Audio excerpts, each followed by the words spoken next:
Now, Northern Ireland Secretary Chris Heaton-Harris has been meeting political leaders in Northern Ireland, but still uncertainty over whether he intends to call an election in the region. The DUP's leader, Sir Geoffrey Donaldson, saying he was getting no indication that a deal on the Northern Ireland Protocol was near, which would perhaps get the DUP on board.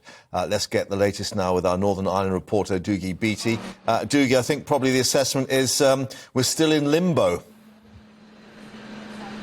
Very much so. As you say, he met 4 political parties here this morning. They are the 4 that would hold seats around the executive table. And that's the important part about this. That would suggest that he's still trying to put an executive back together, even after that legislation has ran out, basically dissolving the government that was there in that caretaker role. So he's made a threat.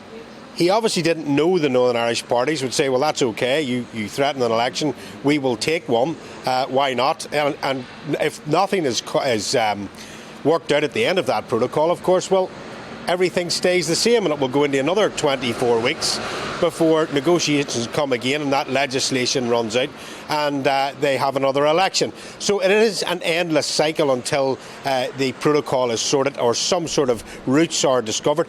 If anything, if even they give some sort of political spoon or something to Geoffrey Donaldson to say, look, we're trying.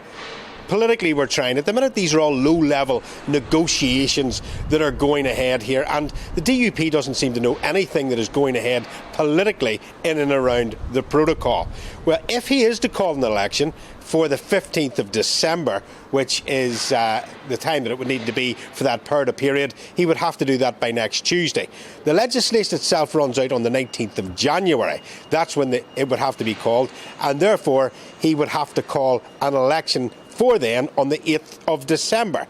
But that doesn't look likely either because the same problems are there. So really the focus now may shift to next week in the British-Irish Council in Blackpool for if any negotiations are going to go on that are low level but at least political conversations, it will be there. He is due to meet Simon Coveney, the Irish Foreign Affairs Minister, on Thursday, and the SDLP and the other smaller parties in and around the same time. So he will be trying to negotiate to see what one side will give and what the other will do. But without the Speaker elected to the House, there will be no governance at all in Northern Ireland, and that is hitting the public sector here quite hard.